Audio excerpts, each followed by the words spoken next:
আসসালামু আলাইকুম।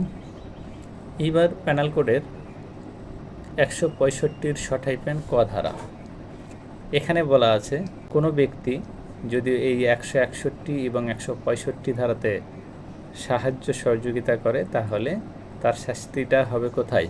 উক্ত ধারাতেই হবে, কিন্তু 165-র স ক ধারা হলো সহায়তা হিসেবে এটা যোগ হবে। দেখা গেল 161 ধারাতে আপনি কোনো সরকারি কর্মচারীকে সরাসরি অর্থ প্রদান করেছেন, তাহলে আপনার শাস্তিটা কোথায় হবে?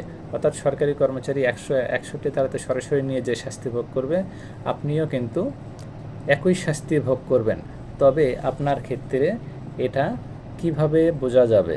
এই যে আপনি দিয়েছেন, সরাসরি সহযোগিতা করেছেন, এই ক্ষেত্রে আপনার এই যে 165-র স কর সঙ্গে 161 হবে।